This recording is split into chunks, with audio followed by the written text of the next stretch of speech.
Deməli, yəlik halın bucun ardını izah eləyəcəyik ikinci hissəni. Yəlik halda keçən dəfə hansı məqamlara baxmışdıq?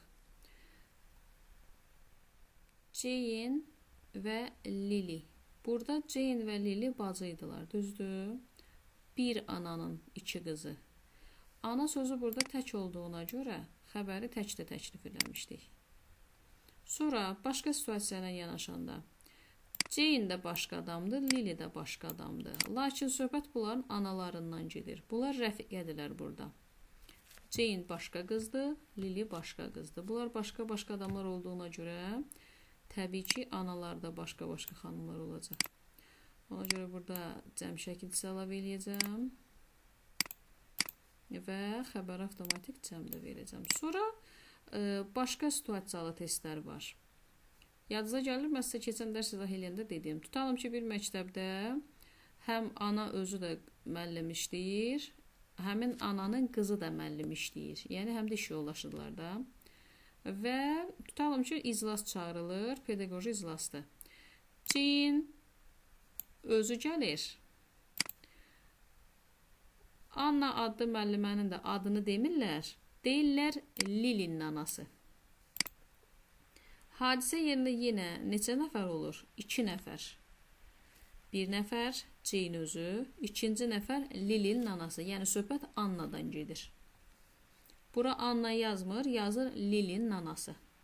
Hadisə yerində 2 nəfər şəxsdən danışdığıma görə mənə artıq xəbər təqdim olunanda veriləcək cəm xəbər.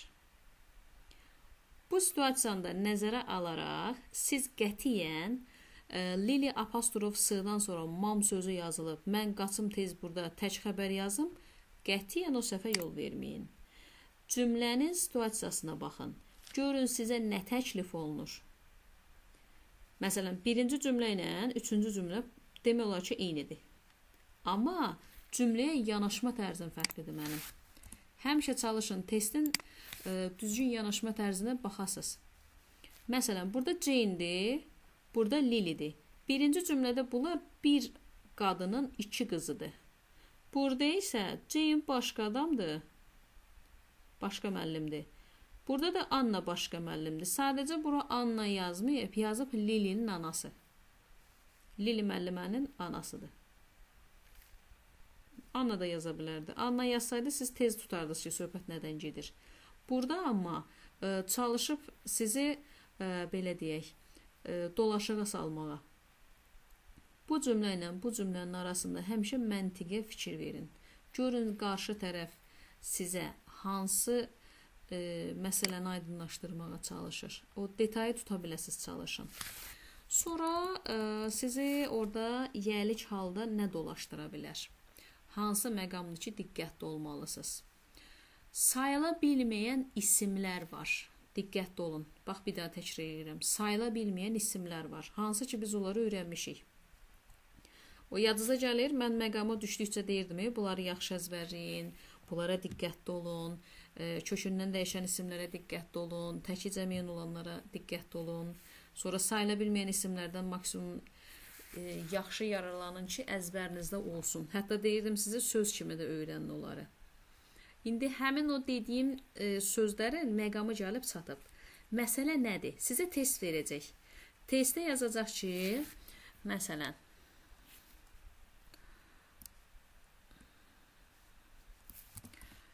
Dan and Samuel. Burada Dan və Samuelin saçı qaradır demək istəyirəm.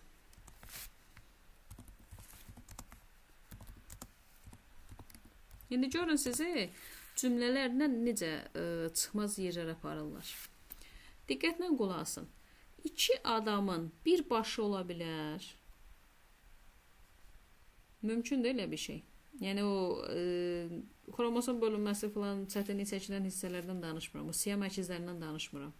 Normal quruluşda insanlardan danışıram.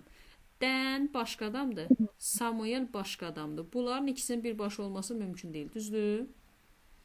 Deməli, cümləyə nəyə diqqət edirsiniz? Dan'in öz saçı öz başındadır. Samuelin də öz saçı öz başındadır. Sadəcə burada iki adamın saçından danışıram. Bəs adama sual verərlər ki, bu qədər cümləni yazmısınız. Buradakı xəbər niyə təkdə qalıb? Buradakı xəbər ona görə tək qalır ki, uşaqlar, maksimum diqqətli olun bu hissəyə. Deməli, verilmiş isim, baxmayaraq ki, heyə sözüdür, bu verilmiş isim sayıla bilməyən isim olduğuna görə, siz həmin bu ismi xəbərlə uzlaşdıranda, bayaqdan gözüm qavandadır, gəzirəm. Bir dəqiqə başlayayım. Deməli, heyə sözü izlə uzlaşacaq. Fikir verdiniz?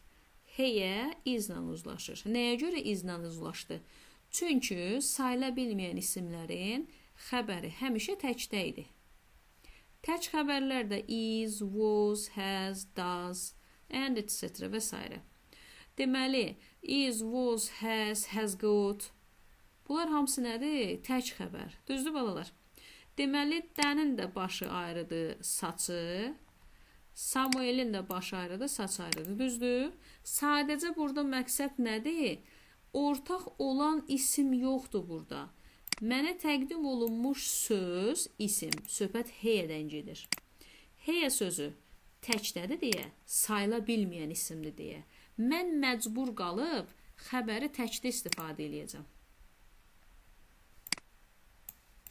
Gördünüz? Mənim uzlaşmam yəlik halda olan isimin tək və ya cəm olmasına, sayılıb sayılmamasına görə dəyişir. Dənin də, Samuelin də saçı qara rəngdədir. Çox yaxşı. Problemimiz yoxdur. Diqqət elədiniz və buradan bir qayda yadınıza çıxmasın. Bədən üzvləridir. Xarakter bildirən sözlərdir. Bunlar qətiyyən cəmlənmir və diqqət eləyirsiniz, adicə bir evdə 2 uşaq olur, nə bilim 3 uşaq olur. Eyni ananın, eyni atanın uşaqlardır, düzdür? Məsələn, mənlə bacım eyni xasiyyətli xarakterdə adamlar deyilik. Yeri gəldi, mən səbirliyəm, bacım səbirsizdir. Və yaxud da elə bir məqam olur ki, o məndən daha çevik hərəkət eləyir. İndi baxır da, hərənin bir xarakteri var, bir temperamenti var. Düzdür? Bax, məsələn, ona görə də heç vaxt ortaqlı ola bilməz deyə bir məqam var bizdə burada. İndi oxuyacağım həmin hissəni sizə, diqqətlə baxarsınız. Gəlirəm bura. Bax, mən dediyim hissə buradadır. Baxın, zəhmət olmasa. Ekran yaxşı görünür. Kitabı göstərirəm. Word-dən çıxmışam. Kitabı görürsünüzmü? Hə, baxın, bura zəhmət olmasa. Deməli, yadda saxlayacağım nəyi? Bədən üzvlərini ortaq ola bilməz. İndi o təsadüfən nəsə də olurdu, o ayrı. Məsələn, baxırsınız, bədən üzvləri də ortaq ola bilməz. Yəni, Allah şükür, hərənin öz qolu, öz başı, öz əlləri özündədir. Ortaqlı istifadə olunmur. İndi yenə deyirəm, o nəsə genetik problem yarananda olan insanları nəzərdə tutmur burada. Fizioloji quruluşu yerində olan insanlardan danışırıq. Bir də var, sayıla bilməyən isimlər cəmlənmir. Cəmlənmir deyə, bax bu heyə sözü. Elə burada da yenə saç sözünə görə gəlib. Ortaq ola bilmir və sayıla bilməyən tək isimdir. Həm bədən üzvü üçün burada izah edib müəllif, həm də ki, burada sayıla bilməyən isim kimi də təşəbbüs ediblər. Başa düşdünüz quzular bu hissəni? Ona görə keçən dərs dayanırdım bu hissəni ki, bu dəfə mən sizə bu ayıq başla başa salım ki, konkret nə demək istəyirəm. Probleminiz yoxdur ki burada. Tam başa düşdünüz, yoxsa təkrar bir də deyim? Bəli. Dəqiq başa düşdünüz? Yəni testlərdə səhv eləməyinizi istəmirəm. Sonra, indi quzular, nəyə baxırsınız? Sonu S-lə bitən adam adları var. Diqqətli olun. Bax, sonu S-lə bitən adam adları var, şəxs adları var. Bu nədir? Bu həm apostrof S-lə gəlir, həm də eləcə apostrof da ata bilərsiniz. Bunu sizə heç kim səhv göstərə bilməz. Oy, mən niyə bunu pozan eləyirəm? Danışım, fikrim yayınır. Deməli, burada apostrof S-də yaza bilərsiniz, sadəcə apostrof da yaza bilərsiniz. Bəs yaxşı, bu sizə harda işinizə yarayacaq? O bayaq dedim, paragraf S-də yazacaq. Bax, oralarda diqqətli olun. Çünki sizin orada xəttinizdə səliqəli olmalıdır ki, marker müəllimlərimiz onu yoxlayanda sizə xəttinizi oxuya bilsin, yəni normal görüntü ola bilsin ki, nə yazdığınızı başa düşsünlər. Deməli, baxırsınız, Shams, Sokrat, Dickens, görürsünüz, Socrates yazır burada, özündə S var. Burada bir dənə apostrof S gəlir. Diqqətli olun, zəhmət olmasa. Bir saniyə. Deməli, balalar, apostrof S ayrı yazılıb. Siz bunu belə də yazsaz olar, mümkündür. Socrates bitişikdə yaza bilərsiniz. Və burada bu şəkildə də eləyə bilərsiniz. Gördünüz? Yəni, bu Sokrates S sözün özündədir. Şəms adı sözün özündədir S. Mən kənardan S gətirmirəm buna. Sözün özündə Şəms adıdır. Necə ki, məsələn, Əli adındakı I özüdür, sözün öz tərkib hissəsidir. Burada da eyni qayda ilə gedəcəm. Problem var burada, bir də deyim nəsə. Yox, müəllim. Deməli, sonu S-lə bitir. Adın özüdürsə, apostrof S-də yazsaz mümkündür. Əgər gördünüz ki, apostrof S yazmaq istəmirsiniz, bir dənə apostrof atın, yeni yəli hal başa düşüləcək. Sonra cücələr, hardan davam edirsiniz? Deyir, apostrof S həmişə yəli hal demək deyil. Apostrof S izin, həzin, bir də as var. As mən sizə hələ keçməmişəm. Şəxs əvəzliyinin obyekt versiyasıdır. İnşallah şəxs əvəzliyini keçəndə deyəcəm sizə orada bir daha təkrar. Hələlik məlumat xarakteri yadınızda qalsın. Deməli, apostrof S-in yəli hal göstəricisi olması üçün. Ümumiyyətlə, mən həmişə bir qayda deyirəm. Apostrof S olan yerdə sərbəst xəbər axtarın.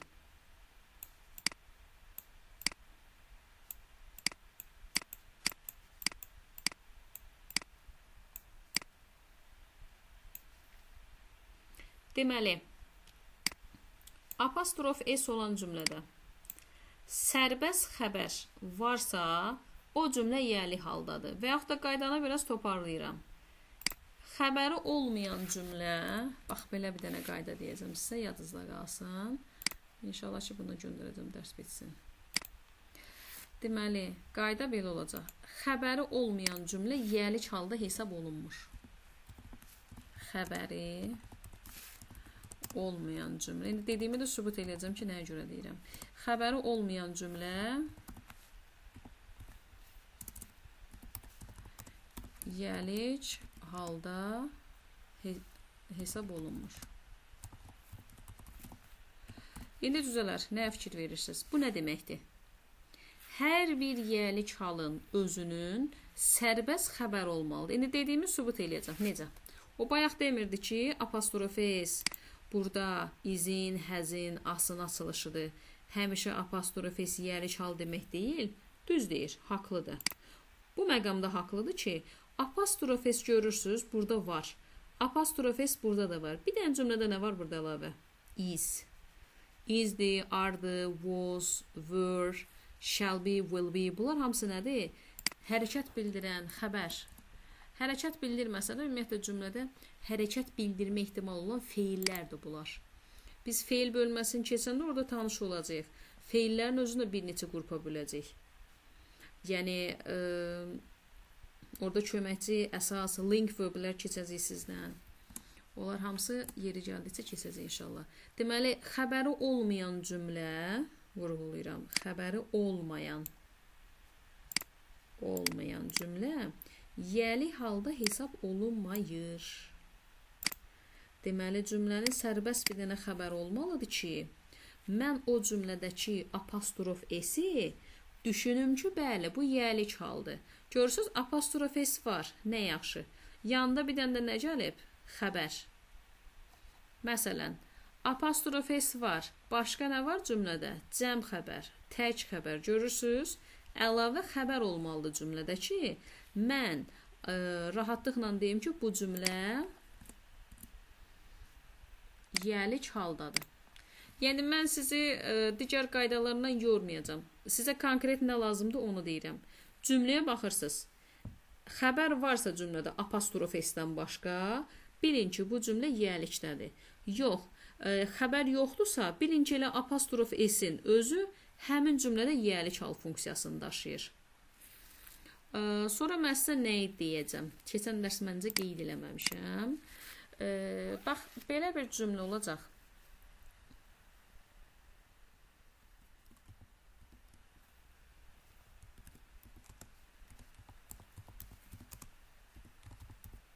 Bax, cümlənin biri bu. Bağışlayın. Digər cümlənin biri də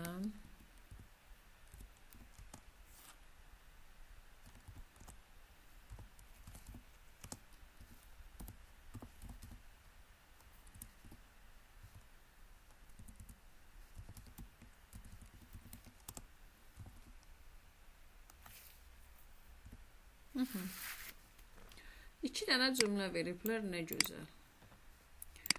Burada apostrof s, qıcırmanıb apostrof s. Burada da eyni şey var. Heç nə fərqlənmir. Burada da eyni cürə yazıb. İndi gəl bunu seç görüm, hansı yiyəlikdir, hansı yiyəlik deyil. Ona görə ən yaxşı versiya nədir? Cümləni təhlil eləmək. Susan's coming, Susan's coming. Bura qədər düz gəlir, cümlə düzdür. İkisində də eyni şeydən danışıram. Fərqli məqam nədir burada? Surprised. Bu surprised mənə kömək eləyir ki, mən başa düşüm ki, burada əlavə bir dənə xəbər var. Bu cümləni ona görə deyirəm ki, bu olacaq yiyəlik hal. Düzdür? Bu isə zaman cümləsidir.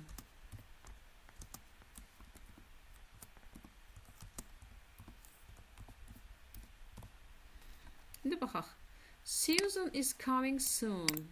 Süsən tezliklə gələcək. Gördünüz, zaman cümləsidir. Is coming. Lap istəyirsiniz açıqlaması ilə də yazaq. Problem yoxdur. Belə olacaq bu cümlənin açılışı. Susan is coming soon. Gördünüz? Burada deyirəm ki, isdir bunun açılışı. Mən sadəcə apostrof s-lə bunu gizlətmişdim burada.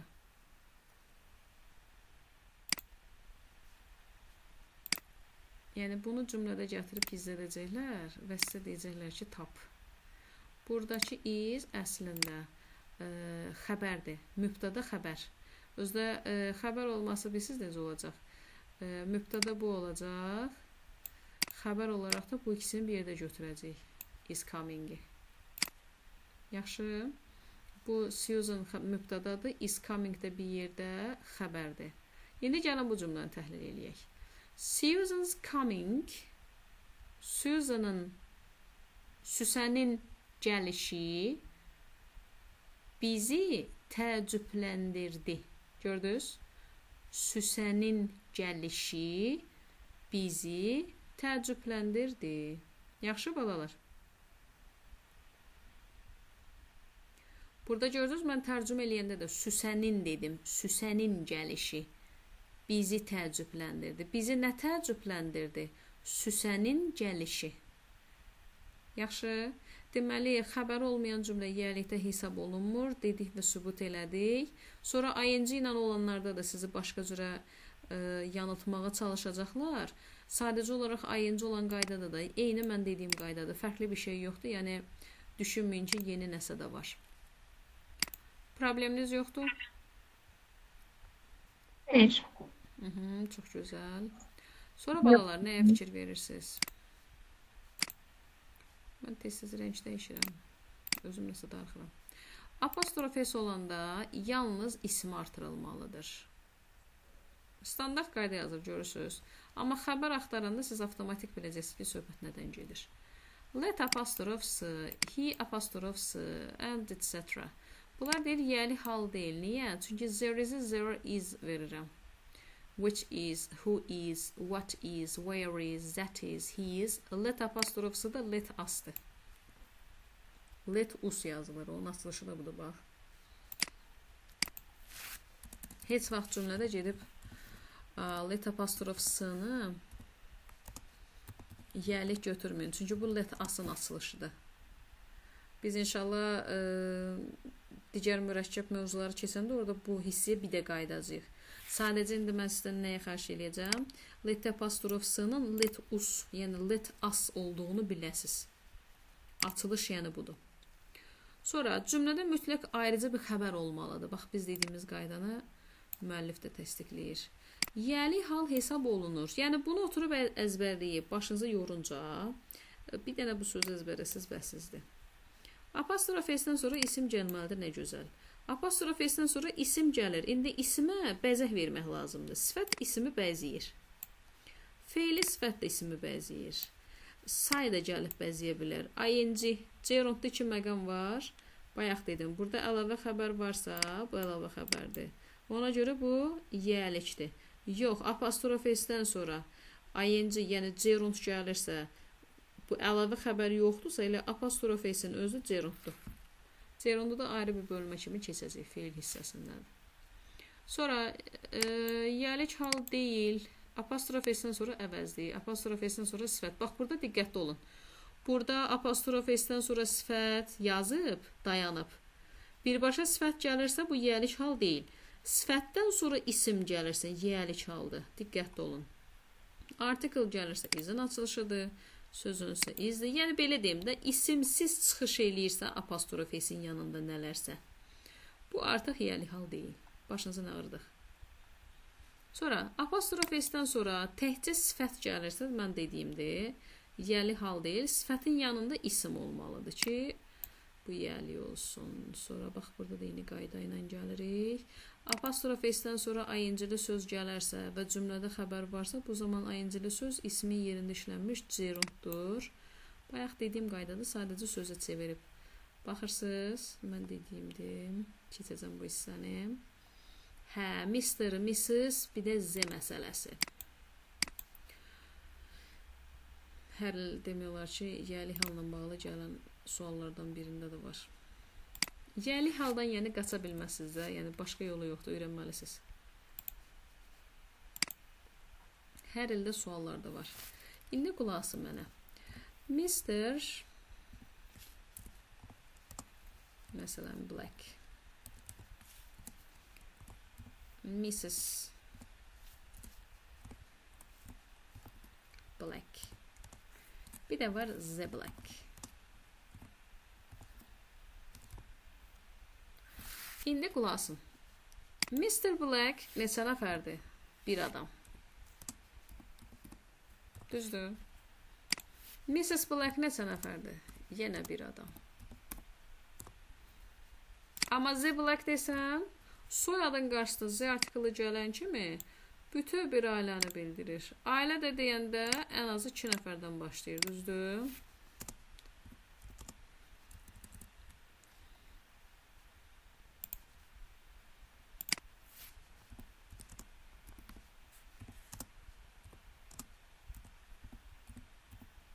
Yaxşı qızlar. Deməli, Mr. Black bir adamdır, Mrs. Black bir adamdır. Bu sadəcə kişi cinsindədir, bu qadın cinsində. Z Black də ən azı 2 nəfərdir, yəni ailədən danışıram burada. Deməli, Mr. Black yazdım. Qabıca dəqiqə.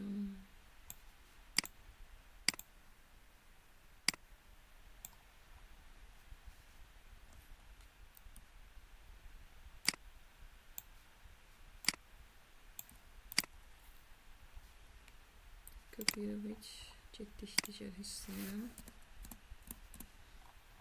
Baxın, zəhmət olmasa.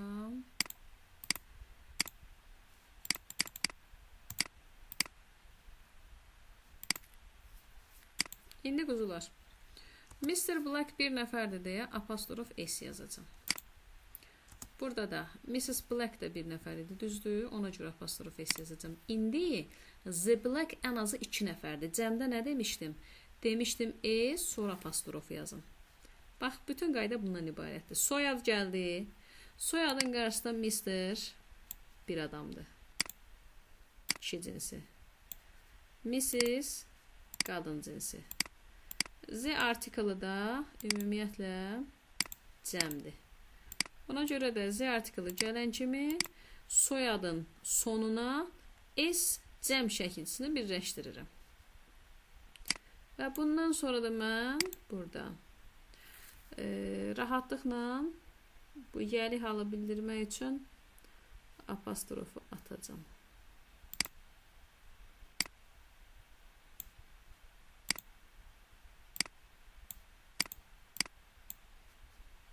Yaxşı balalar, diqqətli olun burada. Deməli, apostrofun yerinə diqqətli olun. Allah, belə də yaxınlaşdırın, baxın. Mr. kişidir, bir nəfərdir, apostrof S. Mrs. qadındır, bir nəfərdir, apostrof S. Z artiklı gəldi, soyadı cəmləyirəm. Cəmləyəndən sonra apostrof əlavə edəcəm. Yaxşı. Problem var. Xeyr, müəllim. Tam başa düşdük. Sonra görün burada nə var. Bax, bu Ford soyadından ehtiyatlı olun. Sınaqda da düşəcək, test bankda da var. Sırf bu Ford düşür. Özdə sizə elə aldadır ki, cümlənin içində gedir. Bir də yəli hal işləyəndə cümləni axıra qədər oxuyun. Cümləni axıra qədər oxumamış cavab axtarmayın testdən. Sonra apostrof S nələri ixtisara sala bilir? Home, shop, office. Bu 3 dənə sözü apostrof S ixtisara sala bilir. Yəni bu nə deməkdir? Mən apostrof S-dən sonra home sözünü yazmasam da başa düşəcəm ki, əmmimgildən danışıram, evdən danışıram. Yəni əmmin qaldığı evdən.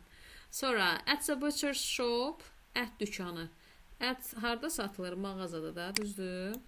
Deməli, shop sözünü ixtisara sala bilir. Bir də burada office sözü, məsələn, diş həkimi harda işləyir, özünün xüsusi kabineti olur. Sonra bu səhvliklərə diqqət eləyərsiniz, apostrof S məsələsinə. Bu təkcə nə yazılsa, yəni kobud qayda pozusu və ya S apostrof yazsa yenə kobud qayda pozuntusudur. Belə balalar. Rəqəm say. Uzlaşmadır. Uzlaşmaya da istəyirsiniz gələn dərs davam eləyərik. Bura qədər məncə bu günlük bəsdir. Çünki mən yəli halı qaça-qaçla keçmək istəmirəm sizə. Bir dənə sonu qalır. Bu dərs eybi yox. Test eləməyə çatmadıq. Gələn dərs ardını birinci dərs başlayan kimi keçəcəm sizə. Ondan sonra özümlə paralel bir-bir testləri özümdən işləyəcək. Yaxşı? Yaxşı. Çəkilişi dayandırım. Əsas odur keyfiyyətli oxuyun yəliyi. Keyfiyyətsiz oxumayın. Deməli, dərsinizi oxuyacaqsınız. Səhifə neçə day Allah, məndə görünmür deyə. Siz deyin, hansı yerə qədərdir, mən deyəcəm səhifəni. Bura qədər bax qızım. Səhifə 24-dən başlayır. Neçədə bu Allah görünmür. Neçə dəqiqə. Biraz qaranlıq düşürdü. Qayda 10. Yəli hal qayda 10. Məndə 27 29-da. Səhifə 29. Hə, 10 zəhmət olmasa qeyd eləyin qrupumuzda. Çəkilişi dayandırım.